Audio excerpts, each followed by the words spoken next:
Here we are at Gardenworks in a bit of a warm day. It is warm. A bit of a warm day. And you've gathered an incredible selection of plants. They're beautiful stuff. What for? How come? Why? Well, it's being so hot and dry, so I thought, why don't we give the guests some ideas of how to, or what plants to use in the dry times of the year. Unfortunately, you want to get these planted earlier, right? You want to get these in the ground earlier, but these are the plants that are drought tolerant and hardy plants. Could you plant now though if you had a space? You certainly could, but you're going to have to just keep, tend to them, make sure they're watered thoroughly so that their roots can get established into the ground. And you can water. You just have to use one of those trigger things so that the water shuts off when you're not watering, and you can go around and water by hand and deeply water these things. Deep watering is really important, yeah. I think what you wanted to do, you said, was tell people a little bit about some of the plants that are drought tolerant, right? That we can grow in our climate but are drought tolerant. That's right.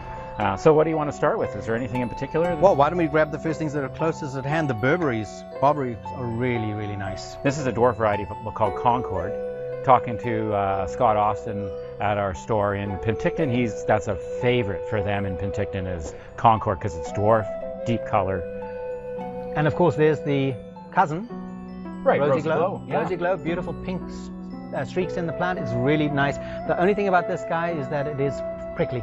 Yeah, that's good. Thorns, great for once it's hardened off, it's deer resistant too, which is really important. What else is there? Yarrow, beautiful colors, two yarrows, Achillea once, and great plants. Again, this is you've got Rudbeckia there. Rudbeckia, yeah, that's Teddy, isn't it? So really cool plant, beautiful color, summer color. It's really fabulous. Right. In the summer garden. And then you're going up into succulents, so you want to do something with the succulents. We'll do that something at the end quickly, just to. Everybody knows succulents are great, drought tolerant. You've got a mix there of hardy and non-hardy succulents. So that's right. For a pot or something all summer, beautiful, never needs water. I wanted to do this. I convinced you that for dry shade, yes. Choices. Dryopteris, right? Yeah, Dryopteris. It's funny that Dryopteris, the fern Dryopteris, does well in dry conditions, but it really does, right? Yeah, excellent. Ajugas do well as they really do once they're established. They do. Only thing is these guys keep an eye on them because they do tend to go into everything. They grow quite rampant. Ah, I've had them and they're fine. You know. I remember your garden. Yeah. Hebees. Yes, love Hebees. You say they're good. That's New Zealand. They are New Zealand plants.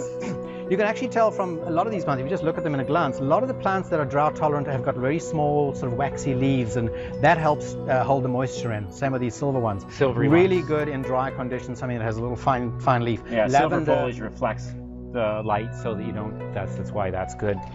And you mentioned lavender earlier on. Yeah, I got one here. There we go. Silver leaves also tend to be very drought tolerant. And they're so hairy as well. Keeps the moisture in. The hairy holds the moisture in and reduces the wind across them. That's an awesome plant. Russet sage. This is one called silvery blue, just because the foliage is so silvery. Very drought tolerant. Tons of plants, but you should do up your planter. We should very quick. Show me what it's.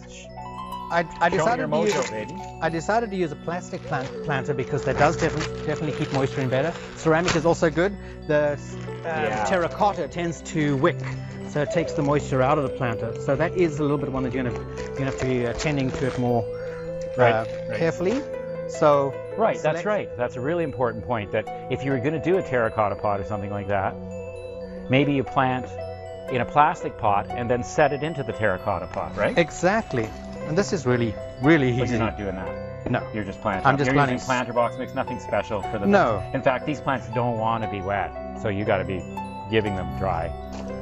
What are you going to do for focal point? There's a senecio there, that green, wild-looking senecio that's super cool. That should be nice in the middle, I think. It's a senecio Himalaya. This one? Yeah. Yeah, so it's a wild grower, I think. I didn't realize it was a senecio at all. I know. Senecios are quite different. They have daisy flowers, so that's really cool. But yeah, something like that. Do you need any more? You want to throw in? I'm just cool. Keep on adding. I've got a few.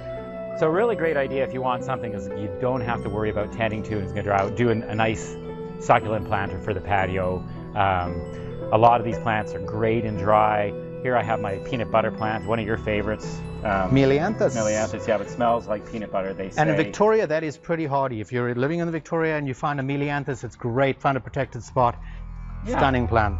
Well, the old boss had one of these in his garden. So, way too many plants. People are thinking already, what the heck, I can't keep up with what you just talked about. We'll get something up on our website. We will. We'll pass something on to Global. and try and have a nice list of these plants for you. Thanks a lot, Pete. So topical, and look what you did in under 20 seconds or something. Great. All right, have a great day. Cool.